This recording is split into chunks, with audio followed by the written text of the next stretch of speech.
आइए जानते हैं आज के प्रमुख अंतर्राष्ट्रीय खबरों को। पहले एक नजर हेडलाइंस पर। बिहार में नीतीश की पार्टी को कितनी सीटें, सामने आया ओपिनियन पोल। सोनम वांगचुक के समर्थन में उतरे राहुल गांधी, केंद्र पर बोला तीखा हमला। एस जयशंकर के संबोधन को शहबाज शरीफ के भाषण की तुलना में कैसे देख रहे हैं एक्सपर्ट्स। उनके मन की बात, पीएम मोदी ने इटली की पीएम जॉर्जिया मेलोनी की आत्मकथा के लिए क्या लिख दिया। भारत पर 50% टैरिफ से अमेरिका का मिनी इंडिया हल्का, दीपावली से पहले भारतीय स्टोर खाली पड़े। जैसा हमला इजराइल ने ईरान पर किया था, उसी रणनीति से यूक्रेन के कीव पर टूट पड़े पुतिन।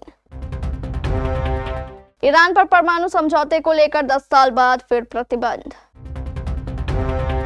मिडिल ईस्ट कुछ खास के लिए तैयार, नेतन्याहू के साथ बैठक से पहले ट्रंप ने दिया बड़ा बयान। पवन कल्याण की ओजी बनी तूफान, संडे को कर डाली छप्पर फाड़ कमाई। और शहबाज शरीफ ताना मारना भूल जाएंगे, पीएम मोदी का ऑपरेशन सिंदूर, पाकिस्तानी पीएम शर्म से पानी पानी। बिहार विधानसभा चुनाव 2025 में अब चंद माह ही बचे हैं। ऐसे में सभी सियासी पार्टियों ने अपनी पूरी ताकत झोंक दी है। बता दें कि बिहार विधानसभा चुनाव की कुल 243 सीटें हैं और सरकार बनाने के लिए 122 सीटों पर बहुमत होनी चाहिए। इसी बीच एक चौंकाने वाला नया सर्वे सामने आया है। बिहार में नेशनल डेमोक्रेटिक अलायंस को 130 से 150 के बीच सीटें मिलने की संभावना है, जबकि बीजेपी अपने दम पर अकेले 66 से 77 सीटें हासिल कर सकती है।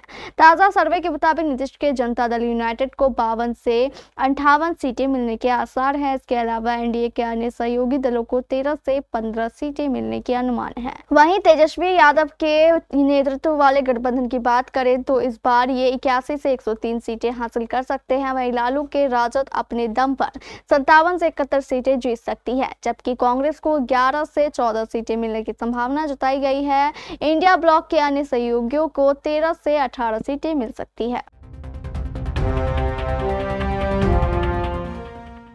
कांग्रेस नेता राहुल गांधी ने रविवार को लद्दाख में हाल ही में हुई हिंसा को लेकर मोदी सरकार पर तीखा हमला बोला। उन्होंने कहा कि केंद्र शासित प्रदेश भाजपा और आरएसएस के निशाने पर है। कांग्रेस नेता ने जेल में बंद सोनम वांगचुक की मांग का समर्थन किया और केंद्र से लद्दाख को संविधान की 6ठी अनुसूची में शामिल करने का आह्वान किया। दरअसल 24 सितंबर को एक्टिविस्ट सोनम वांगचुक के नेतृत्व में हो रहा शांतिपूर्ण विरोध प्रदर्शन हिंसक हो गया, जब प्रदर्शनकारियों ने स्थानीय भाजपा कार्यालय और कुछ वाहनों में आग लगाकर आगजनी और तोड़फोड़ की। प्रदर्शनकारियों और सुरक्षा बलों के बीच झड़प के बाद पुलिस ने लाठीचार्ज किया। इस हिंसा में 4 लोगों की मौत हुई और लगभग 80 लोग घायल हो गए। हिंसा के लिए वांगचुक और उनके भड़काऊ बयानों को दोषी ठहराते हुए पुलिस ने उन्हें राष्ट्रीय सुरक्षा अधिनियम के तहत गिरफ्तार कर लिया और जोधपुर सेंट्रल जेल में बंद कर दिया। हालांकि हिंसा के बाद वांगचुक ने मंगलवार को 15 दिवसीय अनशन खत्म कर दिया और समर्थकों से हिंसा से बचने की अपील की। भारत के विदेश मंत्री एस जयशंकर ने शनिवार को संयुक्त राष्ट्र महासभा के 80वें सत्र को संबोधित करते हुए कहा कि संयुक्त राष्ट्र संकट में है और इसमें सुधार अब अनिवार्य हो गए हैं। जयशंकर ने कहा कि यूएन सुरक्षा परिषद का विस्तार किया जाए और ग्लोबल साउथ की आवाज को मजबूत बनाया जाए। उन्होंने आतंकवाद पर सख्त रुख अपनाते हुए पड़ोसी देश की तरफ इशारा किया और उसे वैश्विक आतंकवाद का केंद्र बताया। विदेश मंत्री ने यूक्रेन और गाजा संघर्ष का उल्लेख करते हुए सभी पक्षों से युद्ध विराम और शांति की अपील की। जयशंकर ने यह भी बताया कि भारत ने अब तक 78 देशों में 600 से ज्यादा प्रोजेक्ट पूरे किए हैं और जरूरत के समय पड़ोसियों को भोजन, ईंधन और आर्थिक मदद दी है।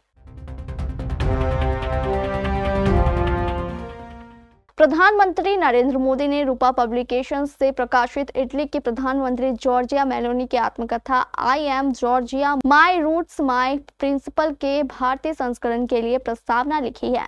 यह किताब जल्द ही भारत में लॉन्च होने वाली है। मोदी ने इस किताब को मेलोनी का उनके मन की बात बताते हुए लिखा कि उनकी जीवन यात्रा सिर्फ उनकी पर्सनल स्टोरी नहीं है, बल्कि इसमें सार्वभौमिक मानवीय अनुभव और गहरी सीख छिपी हुई है।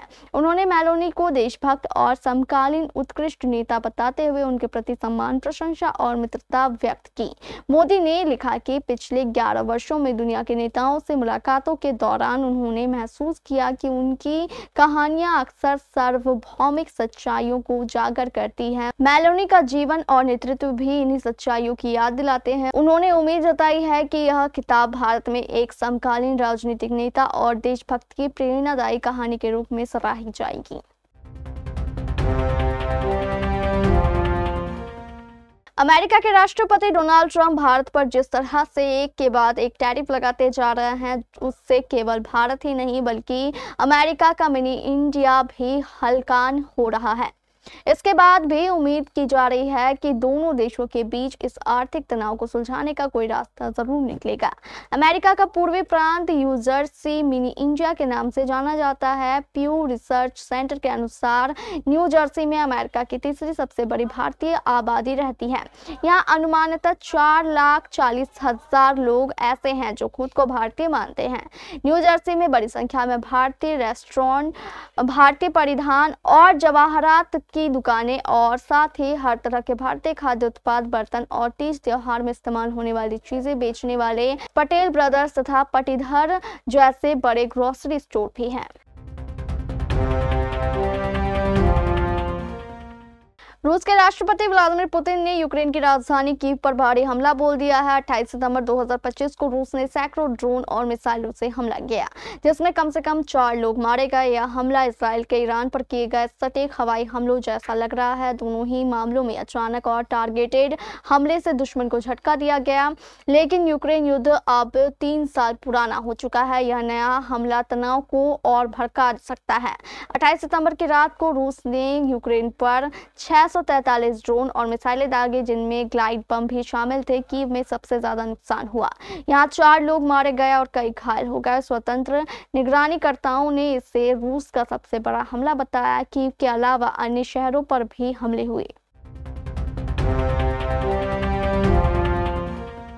परमाणु कार्यक्रम पर अंतर्राष्ट्रीय समझौते के बाद ईरान पर लगे प्रतिबंध हटाए गए थे, लेकिन अब 10 साल बाद उस पर एक बार फिर संयुक्त राष्ट्र के व्यापक आर्थिक और सैन्य प्रतिबंध लागू कर दिए गए हैं। समझौते को आगे बढ़ाने से जुड़ी बातचीत के विफल होने के बाद समझौते में शामिल 3 यूरोपीय देशों ब्रिटेन, फ्रांस और जर्मनी ने तथाकथित स्नैपबैक मैकेनिज्म को सक्रिय किया है। उन्होंने ईरान पर लगातार परमाणु उकसाने और सहयोग नहीं करने का आरोप लगाया है। 2015 में हुए समझौते के तहत परमाणु ठिकानों का निरीक्षण होने देना ईरान की कानूनी बाध्यता थी, लेकिन इस साल जून में इजराइल और अमेरिका के उसके परमाणु ठिकानों को निशाना बनाए जाने के बाद ईरान ने निरीक्षण से इनकार कर दिया था। अमेरिकी राष्ट्रपति डोनाल्ड ट्रंप ने मध्य पूर्व में बड़ी सफलता की संभावना का संकेत दिया। हालांकि उन्होंने कोई विशेष जानकारी नहीं दी, लेकिन इसके संकेत मिलते हैं कि गाजा में युद्ध विराम के प्रयासों में बड़ी प्रगति हुई है। एक दिन पहले ही उन्होंने कहा था कि वह गाजा में युद्ध समाप्त करने के लिए एक समझौते के करीब है। ट्रंप ने ट्रुथ सोशल पर एक पोस्ट में लिखा, मध्य पूर्व में महानता की एक वास्तविक संभावना है। सभी लोग पहली बार किसी विशेष चीज के लिए तैयार हैं, हम इसे पूरा करेंगे। ट्रंप की यह टिप्पणी बीते सप्ताह अरब और मुस्लिम नेताओं के साथ हुई गहन चर्चा के बाद आई है।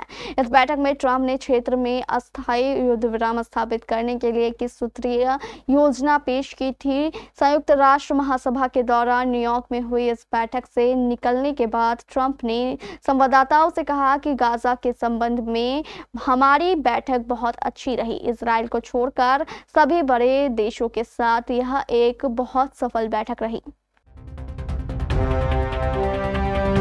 पावर स्टार पवन कल्याण की much awaited gangster drama they call him OG box office पर धमाल मचा रही है। सुजीत निर्देशित फिल्म में इमरान हाशमी और प्रियंका मोहन ने भी अहम रोल प्ले किया है। धुआंधार ओपनिंग के बाद इस फिल्म की कमाई में तीसरे दिन गिरावट देखी गई थी। पवन कल्याण और इमरान हाशमी की फिल्म ओजी ने दर्शकों का दिल जीत लिया है।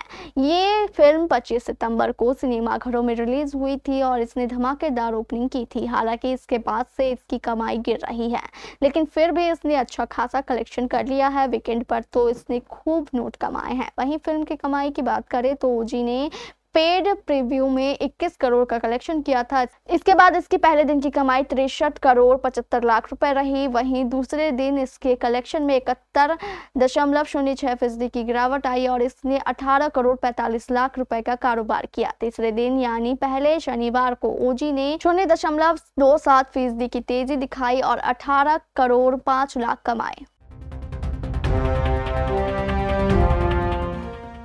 इंग्लैंड के खिलाफ टी20 विश्व कप 2022 सेमीफाइनल मैच में भारत की 10 विकेट से करारी हार का मजाक उड़ाते हुए पाकिस्तान के प्रधानमंत्री शहबाज शरीफ ने ट्वीट किया था।